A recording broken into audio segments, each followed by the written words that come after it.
Right now, somewhere in your backyard, your driveway cracks, your garden border, or your lawn, there are plants growing that you have spent years trying to kill. You've pulled them, sprayed them, and smothered them with mulch, yet every single spring they come back. What if I told you those plants are more nutritious than anything currently growing in your raised beds? What if the thing you've been destroying is worth more than the thing you've been carefully tending? This video is about 6 common weeds, plants you almost certainly already have, and why they outperform conventional vegetable gardens on calories, vitamins, medicine, and one thing no garden catalog will ever sell you: zero-input survival. These are plants that cost nothing, need nothing, and return every year whether you want them to or not. By the end of this video, you will never look at your lawn the same way again. And you'll understand why the people who know about this stuff haven't been buying seeds at all. Let's start with the one that's probably growing closest to you right now. Dandelion, the plant you've been poisoning that's more nutritious than kale. Before the herbicide industry convinced an entire generation that a perfect lawn was the goal, dandelion was considered a valuable crop. European settlers brought it to North America deliberately. They planted it on purpose. Let that sit for a second. A plant that now gets Roundup sprayed on it every spring was once carefully transported across an ocean as a food source. Here's why. 100 grams of dandelion greens, just a handful, contains 508% of your daily recommended vitamin K. It has more beta-carotene than a carrot, more calcium per calorie than a glass of milk, and every single part of the plant is edible. The leaves in early spring before they get bitter. The flowers raw or battered and fried. And the root roasted and ground as a coffee substitute, or dried as a liver-supporting herbal remedy that sells for $12 a bag at health food stores. Here's the comparison that matters. Spinach, one of the most celebrated superfoods, requires prepared soil, regular watering, protection from heat, and replanting every season. Dandelion requires nothing. It breaks through compacted soil, survives frost, produces from April through October, and comes back every year from a taproot that goes 18 inches deep. You cannot kill it without chemicals, which is exactly the point. Seed saving doesn't even apply here. Dandelion saves itself. Every white clock you blow on as a child is a seed dispersal mechanism that ensures you will never run out. Purslane, the only land plant that gives you omega-3s like fish. Most people who see purslane think it's some kind of succulent that snuck into their garden bed. They pull it out and throw it on the compost heap. What they just threw away is one of the most nutritious, complete, edible plants on the planet. Purslane contains between 300 to 400 grams of alpha-linolenic acid per 100 gram serving. That is more omega-3 fatty acids than any other leafy green plant on Earth. To put that in context, most people spend $20 to $30 a month on fish oil supplements to hit that number. Purslane gives it to you for free from your garden bed, and it will grow back next week without you doing anything. But here's what makes purslane genuinely remarkable for food security. It's a C4 photosynthesis plant, which means it thrives in conditions that kill conventional vegetables such as drought, heat, poor soil, and full neglect. While your tomatoes are wilting in August and your lettuce has bolted into bitterness, purslane is at peak growth. It wants the conditions that stress other plant you are growing. Eat it raw in salads. It has a mild, slightly lemony flavor. Sauté it in oil, add it to soups, or pickle it. In Turkey and Greece, it's been a cultivated crop for centuries. In the Middle East, it's called bakle and treated as a delicacy. In your garden, it's currently getting thrown in the trash. The calorie math is interesting, too. Purslane won't win on raw calories. It's around 16 calories per 100 gi, but the micronutrient and omega-3 density means it fills gaps that your potatoes, squash, and beans cannot.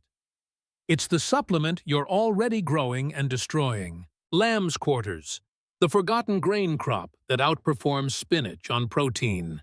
You've seen it, pale green leaves, a powdery white coating on new growth, growing to waist height in any disturbed soil. It looks like it shouldn't be edible, like a weed in the most boring sense of the word. Yet, it is one of the most important food plants in pre-agricultural North America. Native American tribes across the continent cultivated lamb's quarters intentionally, harvesting both the leaves and the seeds. The seeds are tiny and black, similar to quinoa, which makes sense because lamb's quarters and quinoa are in the same plant family.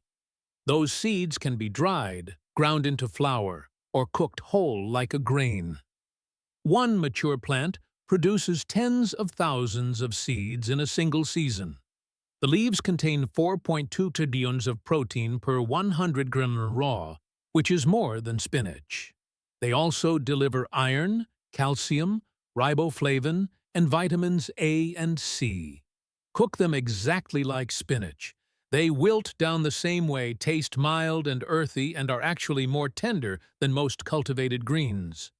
Here's the detail that makes lamb's quarters special from a survival standpoint. It grows in disturbed soil, the kind surrounding construction sites, vacant lots, roadsides, and crucially, the edges of any garden that's been dug. If you've been building raised beds, lamb's quarters is almost certainly already colonizing the border. It self-seeds so aggressively that once you have it forever without doing anything. Most people growing spinach 20 feet away are spending money on seeds and managing slugs, while the lamb's quarters 3 feet away is doing it for free. Wood sorrel, the vitamin C source that grows in your lawn right now. Wood sorrel looks like clover with heart-shaped leaves. Most people who find it assume it is clover and ignore it. It isn't clover, and you shouldn't ignore it. Wood sorrel gets its sour, citrusy flavor from oxalic acid, the same compound that makes rhubarb tart. That flavor is your indicator that it's one of the better wild sources of vitamin C available. Vitamin C is one of the first deficiencies that appears in diets shifted toward stored grains and starches. It was the reason sailors died of scurvy on long voyages, not starvation, but the absence of fresh plant material. Wood sorrel grows in partial shade, which makes it valuable in spaces where almost nothing else thrives, such as under trees, along north-facing fence lines, or in the shadowed edges of garden beds. It is one of the first plants to produce new growth in spring, and one of the last to die back in fall. Eat it raw, add it to salads for brightness and acidity, or use it anywhere you'd use lemon. Children instinctively eat it because of the sour taste, which tells you how well it's adapted to be recognized as food. Its seeds and roots are also edible, and like every other plant on this list, it returns on its own every year. Clover, the nitrogen factory you've been mowing into nothing. Red clover and white clover are nitrogen-fixing legumes. This means their root systems host bacteria that pull nitrogen directly from the atmosphere and deposit it into the soil. This is the same biological process that makes beans valuable in rotation planting. Except clover does it as a perennial over a much larger root area without you doing anything. A dense stand of clover in your lawn is actively improving the soil beneath it every single season. Before synthetic fertilizers existed, farmers planted clover specifically to restore depleted fields. It was a deliberate, valuable crop.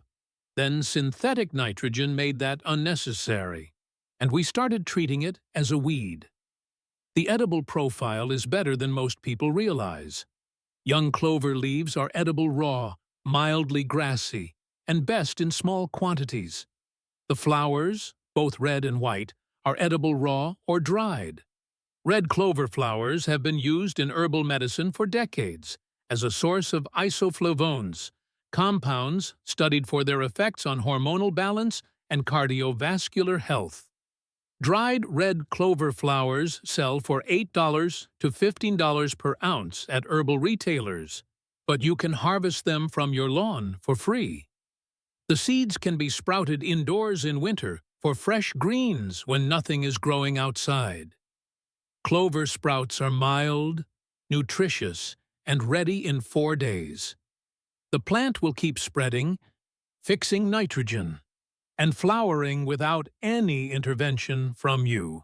Chickweed, the spring superfood that arrives before your garden does. Chickweed, or Stellaria media, is the small, sprawling plant with tiny white star-shaped flowers that appears in dense mats in late winter and very early spring.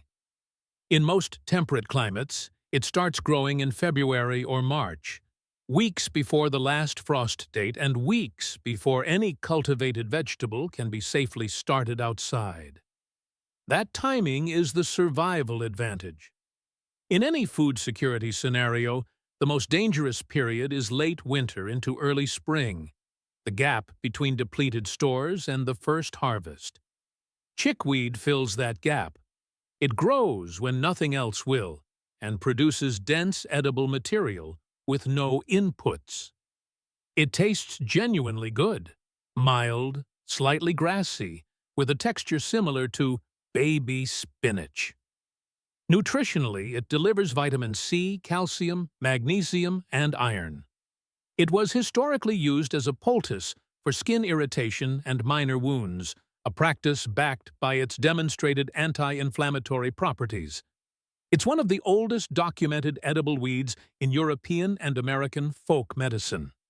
It grows in the same spaces as everything else on this list: garden edges, lawn borders, and disturbed soil. It doesn't compete with your crops because it's finished and dying back by the time your summer crops need that space. It occupies the calendar gap no cultivated plant can reach. It self-seeds prolifically. One plant produces 800 seeds that can remain viable in soil for up to 10 years. Once chickweed finds your garden, it is part of your garden permanently. Now, step back and look at what we actually have here.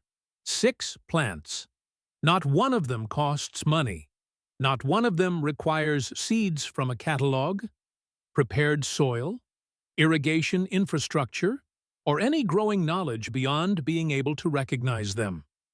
Combined, they deliver omega-3, vitamin C, protein, calcium, iron, nitrogen fertility, early spring greens, summer abundance, and medicine. The average American household spends over $500 a year on lawn care, and a meaningful portion of that money goes toward killing exactly these plants. We are paying to destroy a free food system that has been trying to establish itself in our yards for decades. And the deeper irony is this: the food system we're protecting our lawns to look acceptable for, the grocery store supply chain, the seed catalogs, the fertilizer inputs, is the fragile one. It's the one that can fail. The weeds are the resilient ones. They've survived every ice age, every drought, and every agricultural revolution, and they'll survive whatever comes next. The question isn't whether these plants can feed you. They already can. The question is whether you'll let them. If you've been building out a garden this season, the next thing worth understanding is which cultivated crops actually complement what these weeds are already doing. The ones that fill the calorie and storage gaps without duplicating what's already growing wild. If this story has changed the way you look at the weeds in your own backyard, please subscribe and like the channel. We are dedicated to uncovering the natural history and survival wisdom that the modern world has tried to bury. Let's grow a more resilient future together. The next chapter of our foraging journey will open soon.